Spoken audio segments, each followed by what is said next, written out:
இந்த இந்து மதத்துல இவ்வளவு வச்சுக்கிட்டு கடவுள் அப்படியும் இருப்பாராம், இப்படியும் இருப்பாராம், அதுவாகவும் இருப்பாராம், இதுவாகவும் இருப்பாராம், இல்லாமலே எப்படி இருப்பாங்க? அப்ப இவன் பர்பஸ் தான் என்ன? வேற ஒண்ணும் இல்லை. கடவுள் என்ன பெரியவனா படிச்சிட்டாரு, ஒன்னு சின்னவனா படிச்சிட்டாரு. அவ்வளவு டியூட்டி தான் கடவுளுக்கு இவன் இந்து மதத்தை கொடுத்துக்கிறது. அதுக்கப்புறம் கடவுள் சொந்த சேர்ந்து செல்லும். அவருக்கு இங்க வேலையே கிடையாது.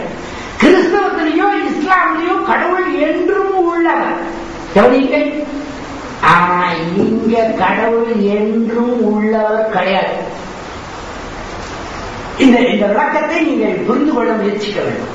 மற்ற எல்லாத்திலையும் இப்போ ஒரு நல்ல கிறிஸ்தவர், உண்மையான நம்பிக்கை உள்ள கிறிஸ்தவத்தோட இருக்கிறார் என்றால், என்னப்பா ஏசு அப்ப எப்போ வந்திருப்பாரு, கர்த்தர் இருந்திருப்பாரு, இப்ப கர்த்தரை மகிமை பண்ணாங்க சரிப்பட்டாங்க அப்படின்னு சொன்னா அச்சுருவான். கர்த்தர் என்று இருக்கிறார் சொல்லுவாங்க சொல்லப்படாங்க. ஒரு முஸ்லீம் கிட்ட போய் இந்த வாங்க நல்லா சரி போயிட்டாரு அப்படின்னா கொண்டுடுவான். ஆனா நீங்க ஒரு இந்து கிட்ட சொல்லி பாருங்க, சரி கடவுள் அப்படி யார் எப்படி கேட்டுட்டாரு கத்திருப்பாரு, அதுக்கப்புறம் வேற கடவுள் வந்துருப்பாரு. ஏன்னா இவனுக்கு செத்து செத்து பிறக்கிற ஈனப்புறமுடையது கடவுள். இல்லைன்னா அயோத்தியில் தான் பிறந்தாருன்னு சொல்லுவாங்க. பிறப்பு இறப்பு இல்லாத கடவுள் கேட்டு அவங்களுக்கு பிறந்தா ஒருத்தர் செத்துதான் ஆகணும்.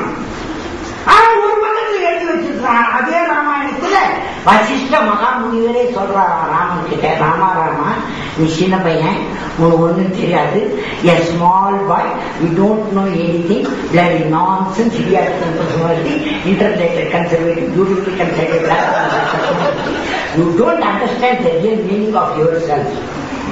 You don't understand the real meaning of yourself. நீ யார் தெரியுமா? அவர் யாருன்னு அவருக்கு தெரியாதா, இவருக்கு தெரியுமா? இவர் அவருக்கே சொல்றாரு, நீ யார் தெரியுமா?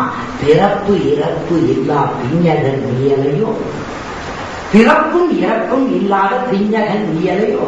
அதே மாதிரிதான் முருகன் கூப்பிட்டு இவர் சொன்னார் அருமையினாத, முருகா ஒரு விஷயம் தெரியுமா?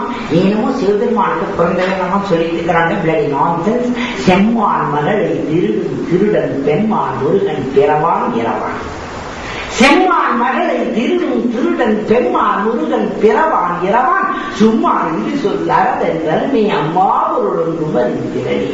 பெம்மான் முருகனுக்கு பிறப்பும் இல்லை இறப்பும் இல்லை, அதனால்தான் கடவுள்னு சொல்லி இந்த வருடத்திலே ராமன் கிட்டேயே போய் வசிஷ்டர் சொன்னாரா, பிறப்பு இறப்பு இல்லா பிஞ்சகன் நீ அடையோ அப்படின்னு சொல்லிட்டு அவரு அயோத்தி தான் போட்டாராம். அதுவும் மசூதியே தான் போட்டாருன்றான். கிண்டல் தான் இது. வேற இடத்துல எங்கேயும் போறீங்க, அவர் அங்கதான் போறாராம் மசூதி கிட்ட. எதுக்கு? பம்பு சண்டை வலிக்கிறதுக்கு. வேற எதுக்கு அவர் அங்க பிறந்தாரு? அவர்கிட்ட பிறப்பு இறப்பே இல்லையா, அவர் எப்படி அங்க பிறப்பாரு ஒரு நேரம் யோசிச்சு பார்க்கலாமா?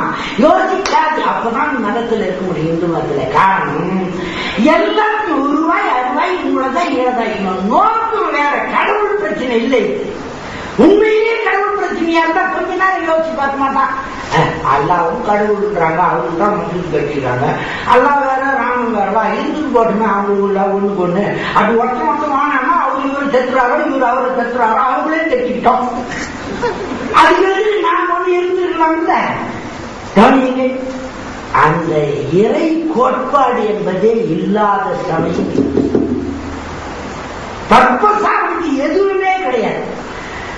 அப்ப என்ன பர்பஸுக்கு ஏன் இந்து மதத்தை அப்படி காப்பாற்றிட்டு இருக்கிறான்னு கேட்டா, அங்கே சைவம் இருக்கிறது, வைணவம் இருக்கிறது, ஸ்மார்த்தம் இருக்கிறது, மற்ற பிரிவுகள் எல்லாம் இருக்கிறதே தவிர ஒற்றை இந்து மதம் என்று ஒன்று இல்லை.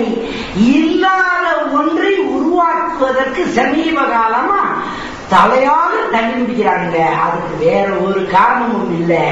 அவர்களுடைய மேலாதிக்கத்தை பிறப்பினால் தங்கள் மேலானவர்கள் பெரியவர்கள் பிறப்பினால் நீ சின்ன ஜாதிக்காரன் என்று சொல்லிக் கொண்டிருந்தானே, அதை மீள் உருவாக்கம் செய்வதற்கு அவன் எடுக்கிற முயற்சியின் பெயர் தான் இந்து மதம்.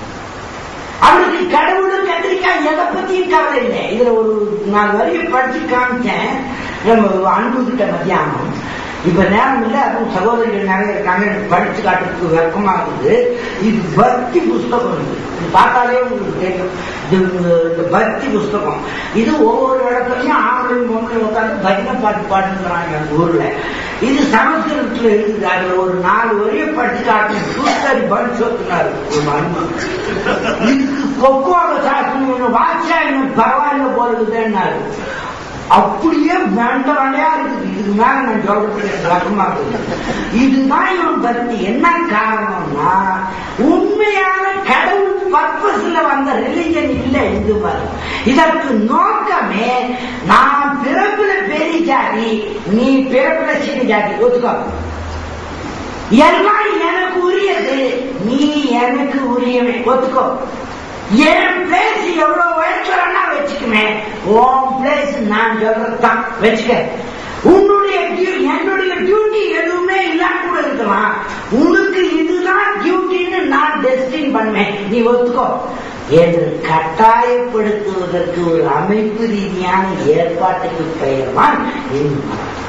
அது எப்போ எல்லாம் பிற மதங்களின் அறிவினாலோ அல்லது பொதுவான பிலாசபி ஆஃப் ரிலீஜனாலோ அல்லது விஞ்ஞானத்தினாலோ அல்லது கம்யூனிசம் போன்ற சித்தாந்தங்களாலோ அல்லது மக்களே அறிவுபூர்வமாய் எழுச்சி கொள்வதாலோ ஒற்றுமை கொள்வதாலோ ஆதிக்கத்தை எதிர்க்க வேண்டும் என்று அவர்களுக்குள் எழுச்சி ஏற்படும் போதோ இதுக்கு ஆபத்து வரும்போதெல்லாம், எதற்கு ஆபத்து?